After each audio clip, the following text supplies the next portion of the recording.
We kick things off today with a name that's starting to make real noise: Eric Gregory. This young defensive lineman isn't just another training camp body. He's a legit contender to crack the 53-man roster. Yes, Gregory went undrafted, but don't let that fool you. This guy started 44 games in the always brutal SEC and logged over 60 appearances at the collegiate level. That's consistency. That's durability. And get this, he's been around so long he lined up against Joe Burrow and Jamar Chase back in 2019. That's Bengals history colliding with Bengals future. A recent piece by Paul Denner Jr. from The Athletic digs into Gregory's college journey and the shifting landscape of college football. But what matters here in Cincinnati is simple. Eric Gregory is not just fighting for a spot. He's fighting like he belongs here. Next up, let's talk about Jalen Rivers, the Bengals' 5th-round pick. While most of the spotlight has been on Dylan Fairchild, Rivers is another name you need to watch. What will his role be in the 2025 offensive line rotation? Could he be the next surprise starter? We'll break that down and look at how the Bengals are quietly building a deeper, stronger O-line. And we can't ignore the noise. Trey Hendrickson trade rumors. The whispers are growing louder. Could the Bengals really part ways with one of their top pass rushers? We'll explore what's fueling the speculation and what it could mean for the team's future. Finally, an emotional and historic moment. The 2025 Bengals Ring of Honor nominees have been announced. We'll break down the names, their legacies, and who deserves to be enshrined next inside Paycor Stadium. So strap in. Bengals fans, this team is evolving, young stars are rising, and history is being written. You won't want to miss a second of it. This is Bengals Breakdown, and this is your team, your story, your roar.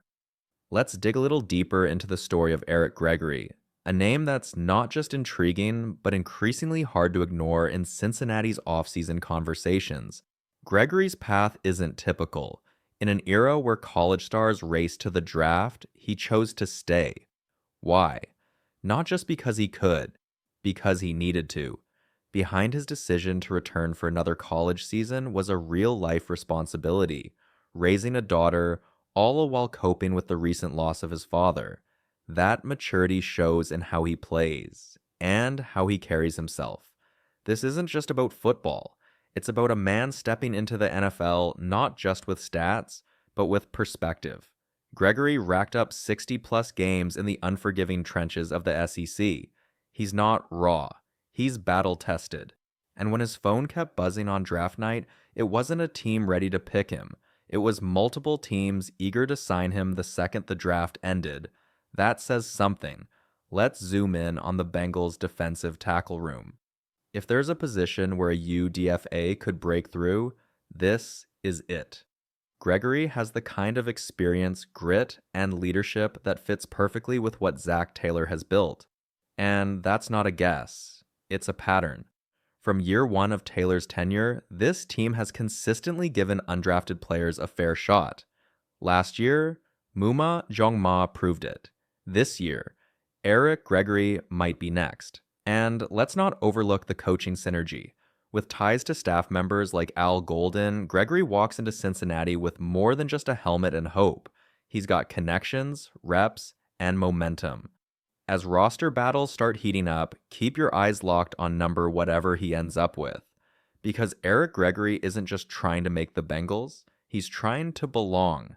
Now, let's shift the spotlight to another rookie wearing stripes this season, Jalen Rivers. Drafted as a versatile offensive lineman, Rivers brings something the Bengals love: flexibility. But according to offensive line coach Scott Peters, the plan isn't to move him around just yet. He's starting out at right tackle, and that's by design.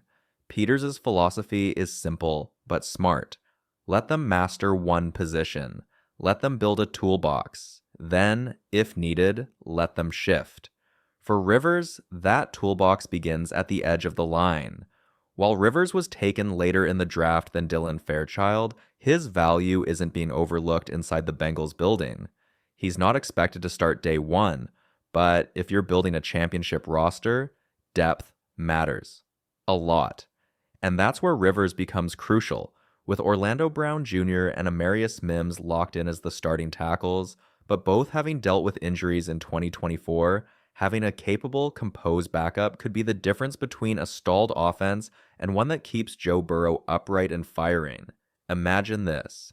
Mid-season, a starter goes down. Instead of scrambling, you've got a steady rookie who's been groomed for this. He's taken snaps. He's learned the system. He's battle ready. That's what Jalen Rivers represents. Not just potential, insurance with upside. Will he be starting in 2025? Probably not, unless the injury bug strikes again. But the vision is clear. This coaching staff is investing in his development, and it wouldn't be a surprise if by 2026 or 2027, we're talking about Rivers as a full-time starter on this Bengals O-line. Slow start? Maybe. High ceiling? Absolutely. And in Cincinnati, that's the kind of rookie you quietly build dynasties with. Let's pivot to a name that continues to generate headlines, Trey Hendrickson. Rumors have been swirling. Again. And while national chatter loves to throw his name around, linking him to teams like Detroit, the situation is a lot more complex than it sounds. Here's the reality. The Bengals aren't eager to move on from a player who's been a defensive anchor. Hendrickson has racked up sacks, brought consistent edge pressure, and become one of the defining forces on Lou Anarumo's defense. But now we're at a crossroads. The whispers suggest a first-round pick is the starting point in trade talks. That's hefty. But even more daunting, any team that trades for Hendrickson has to be prepared to pay him big, reportedly north of $30 million per year. That's top-tier edge rusher money. Now layer in another factor, age.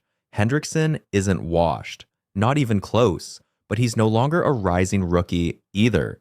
If a team gives up draft capital and breaks the bank on a long-term deal, they have to be absolutely sure he can maintain his high level of play into his 30s. That's the chess game Cincinnati is playing. On one hand, you've got a proven pass rusher who's helped elevate this defense into one of the AFC's most disruptive units. On the other, a front office Wayne value, future roster flexibility, and the ticking clock of NFL prime years. For Hendrickson, it's undoubtedly frustrating. He's earned his payday. He's produced. But the market is more complicated than ever. A potential move would take a rare combination of cap space, need, and draft capital, and not many teams check all three boxes. So, what's the outcome? For now, don't be surprised if Hendrickson stays put. The Bengals aren't in desperation mode, and if anything, his presence gives this team one more shot at making a deep postseason run with a defense that knows exactly who they are. Bottom line, until something truly significant shifts, expect Trey Hendrickson to keep doing what he does best. Line up, lock in, and get after the quarterback. Let's wrap with two big stories that continue to shape the Bengals' 2025 narrative: Trey Hendrickson's contract standoff and the Ring of Honor nominees. First, back to Hendrickson. Look, it's no secret. He's outperformed his current deal. He's posted elite production over the past 2 seasons, anchoring Cincinnati's pass rush and setting the tone defensively. But from the front office's perspective, timing matters. The Bengals are looking ahead. They see a cap sheet that includes big names: Joe Burrow, Jamar Chase, T. Higgins, and a rising core of young talent. Handing out a massive extension to a veteran edge rusher with miles on the tires? That's not a decision you rush into. And while the trade rumors have cooled, this contract situation remains a slow-burning tension. Hendrickson wants top dollar. Cincinnati's hesitant to commit. And unless one side blinks, this standoff might stretch deep into the season. The question now isn't just, will he be traded? It's, how long can both sides live in limbo? Because one thing is clear, this situation isn't going away quietly. Shifting gears now to something far more celebratory, the 2025 Bengals Ring of Honor class is about to take shape. This year's induction will happen during Cincinnati's October 26th home matchup against the New York Jets. It's the first time the ceremony won't be held under the primetime lights, a 1 p.m. kickoff instead, but the recognition remains just as prestigious. Two Bengals legends will be added this year, and while the list of nominees hasn't been revealed yet, the fan-driven process stays the same. Season ticket holders and suite owners will cast their votes. This is year 5 of the Ring of Honor, and already 10 icons have been enshrined. But something new is coming. The Bengals announced they're planning to review and reshape the program in the offseason, ensuring the Ring of Honor evolves and stays meaningful for generations of fans. Changes could include expanded eligibility, updated voting formats, or new ways to celebrate the club's deep-rooted legacy. Whatever form it takes, one thing's for sure: Cincinnati's history matters, and the Ring of Honor keeps it alive. So whether it's a veteran pass rusher fighting for a future or a legendary Bengal finally getting his place in team history, this franchise is standing at the intersection of legacy and evolution. Let's take a moment to recognize the Giants. The 2025 Cincinnati Bengals Ring of Honor nominees have been announced, and this year's ballot is stacked with legends who left their mark on the franchise.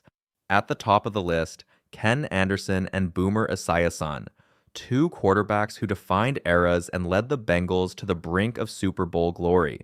Neither brought home a Lombardi, but both brought pride and purpose to Cincinnati. Alongside them, Willie Anderson, one of the most dominant offensive linemen to ever lace them up, and of course, Paul Brown, the visionary who founded the franchise. The list is deep. Isaac Curtis, a wideout who redefined the deep threat. Corey Dillon, one of the most explosive backs in team history. The always electric Chad Johnson, a player who brought flash and fire to every route he ran. Anthony Muñoz, widely regarded as the greatest offensive lineman of all time.